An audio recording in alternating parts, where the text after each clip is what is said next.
ಮೇಲೆ ಅಮೆರಿಕ ದಾಳಿ ಮಾಡಿತು. ಕೊಟ್ಟ ಕಾರಣ ಏನು ಅಂತ ಹೇಳಿದ್ರೆ, ಅಲ್ಲಿ ಸಮೂಹ ನಾಶದ ಅಸ್ತ್ರಗಳಿದೆ, ವೆಪನ್ಸ್ ಆಫ್ ಮಾಸ್ ಡಿಸ್ಟ್ರಕ್ಷನ್, ಅಂದರೆ ಕೆಮಿಕಲ್ ವೆಪನ್ಸು ಅಥವಾ ನ್ಯೂಕ್ಲಿಯರ್ ವೆಪನ್ಸು, ಇಂಥದ್ದನ್ನೆಲ್ಲ ವೆಪನ್ಸ್ ಆಫ್ ಮಾಸ್ ಡಿಸ್ಟ್ರಕ್ಷನ್ ಅಂತ ಕರೀತಾರೆ. ಅದನ್ನು ಇಟ್ಕೊಂಡಿದ್ದಾನೆ ಸದ್ದಾಮ್ ಹುಸೇನು. ಅವನೊಬ್ಬ ಸರ್ವಾಧಿಕಾರಿ. ಆದ್ದರಿಂದ ನಾವಲ್ಲಿ ಪ್ರಜಾಪ್ರಭುತ್ವ ತರ್ತೀವಿ, ಅಲ್ಲಿರುವಂತಹ ಇಡೀ ಪ್ರಪಂಚವನ್ನು ನಾವು ರಕ್ಷಿಸ್ತೀವಿ ಅಂತೇಳಿ ಇರಾಕ್ ಮೇಲೆ ದಾಳಿ ಮಾಡಿದ್ರು. ದಾಳಿ ಮಾಡಿ ಅವ್ರ ಮೇಲೆ ಯುದ್ಧ ಮಾಡಿ ಸಾವಿರಾರು ಜನರನ್ನು ಕೊಂದು ಸದ್ದಾಮ್ ಹುಸೇನ್ನ ಅರೆಸ್ಟ್ ಮಾಡಿ ಎಲ್ಲ ಅಂತಾರಾಷ್ಟ್ರೀಯ ಕಾನೂನುಗಳನ್ನು ವೈಲೇಟ್ ಮಾಡಿ ಅವರಿಗೆ ಮರಣದಂಡನೆ ಕೊಟ್ಟು ಅವ್ರನ್ನ ಕೊಂದರು. ಇವತ್ತು ಇರಾಕ್ ಏನಾಗಿದೆ? ಪ್ರಜಾಪ್ರಭುತ್ವ ಬಂತ ಅಲ್ಲಿ? ಬದಲಿಗೆ ಅತ್ಯಂತ ಕಟುವಾದ ಇಸ್ಲಾಮಿಕ್ ಮತೀಯವಾದಿಗಳ ಕೈಗೆ ಅದು ಹೋಗಿದೆ.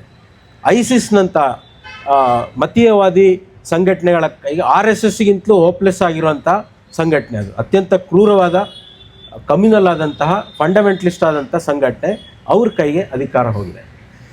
ಸಿರಿಯಾದಲ್ಲಿ ಏನಾಗಿದೆ? ಸಿರಿಯಾದಲ್ಲಿ ಒಂದು ಇಲೆಕ್ಟೆಡ್ ಗೌರ್ಮೆಂಟ್ ಇತ್ತು. ಅವರನ್ನು ಇದೇ ರೀತಿಯಲ್ಲಿ ಅವರು ಸರ್ವಾಧಿಕಾರಿ ಅಂತೇಳಿ ಅವರ ವಿರುದ್ಧ ನಿರಂತರವಾಗಿ ಕಿರುಕುಳ ಕೊಟ್ಟು ಮಿಲಿಟ್ರಿ ಇಂಟರ್ವೆನ್ಷನ್ ಮಾಡಿ ಇವತ್ತು ಅಲ್ಲಿ ಇರುವಂಥ ಸರ್ಕಾರನೇ ಐಸಿಸ್ ಸರ್ಕಾರ.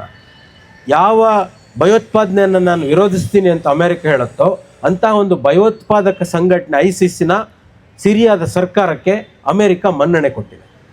ಅಫ್ಘಾನಿಸ್ತಾನದ ಮೇಲೆ ವಾರ್ ಆನ್ ಟೆರರ್, ಭಯೋತ್ಪಾದನೆಯ ವಿರುದ್ಧ ಸಮರ ಅಂತ ಹೇಳೋ ಹೆಸರಿನಲ್ಲಿ 99ನೇ ಇಸ್ವಿನಲ್ಲಿ ಯುದ್ಧ ಶುರು ಮಾಡಿದ್ರು. ಯುದ್ಧ ಶುರು ಮಾಡಿ ಅಲ್ಲಿದ್ದವ್ರನ್ನೆಲ್ಲ ಕಿತ್ಬಿಸಾಕಿದ್ರು, ಏನೇನೋ ಮಾಡಿದ್ರು. ಈಗ ಯಾರ ಕೈಗೆ ಹೋಗಿದೆ ಸರ್ಕಾರ? ತಾಲಿಬಾನ್ ಕೈಗೆ ಸರ್ಕಾರ ಹೋಗಿದೆ. ಮತ್ತು ಆ ಸರ್ಕಾರಕ್ಕೆ ನಮ್ಮ ದೇಶದ ಸರ್ಕಾರ ಮನ್ನಣೆ ಕೊಟ್ಟಿದೆ. ಈಗ ಒಂದೆರಡು ತಿಂಗಳ ಹಿಂದೆ ತಾಲಿಬಾನ್ನ ಒಬ್ಬ ಸಚಿವರು ಭಾರತಕ್ಕೆ ಬಂದಿದ್ದರು. ಭಾರತ ಮತ್ತು ಅಫ್ಘಾನಿಸ್ತಾನದ ನಡುವೆ ಆರ್ಥಿಕ ಸಂಬಂಧಗಳಿಗೋಸ್ಕರ ಸರ್ಕಾರ ಅವರಿಗೆ ಹೆಲ್ಪ್ ಮಾಡ್ತಾ ಇದೆ. ಎಲ್ಲಿವರೆಗೆ ಹೆಲ್ಪ್ ಮಾಡ್ತಾ ಇದೆ ಅಂತ ಹೇಳಿದ್ರೆ, ಅಫ್ಘಾನಿಸ್ತಾನದ ಇಡೀ ಕ್ರಿಕೆಟ್ ಟೀಮಿಗೆ ಟ್ರೈನಿಂಗ್ ಕೊಡ್ತಾ ಇರೋದು BCCI. ಅಫ್ಘಾನಿಸ್ತಾನದಲ್ಲಿರುವಂಥ ಅತ್ಯಂತ ಏನಂತ ಹೇಳ್ಬೋದು, ಮಾಡರ್ನ್ ಕ್ರಿಕೆಟ್ ಸ್ಟೇಡಿಯಮನ್ನು ಕಟ್ಟಿಸಿರೋದು BCCI. ಸೊ ಆದ್ದರಿಂದ ಇಲ್ಲಿ ಇವತ್ತು ಭಾರತ ಸರ್ಕಾರ, ಆ ಸರ್ಕಾರವನ್ನು ನಡೆಸ್ತಾ ಇರುವಂಥ BJP ಪಕ್ಷ ಇಸ್ಲಾಮಿಕ್ ಕೋಮುವಾದದ ಬಗ್ಗೆ ಏನು ಮಾತಾಡುತ್ತೆ ಮತ್ತು ಅಫ್ಘಾನಿಸ್ತಾನದಲ್ಲಿರೋ ತಾಲಿಬಾನ್ ಸರ್ಕಾರದ ಬಗ್ಗೆ ಅದರ ನಿಲುವೇನಿದೆ, ಎರಡು ಸಂಪೂರ್ಣವಾಗಿ ತದ್ವಿರುದ್ಧವಾಗಿದೆ.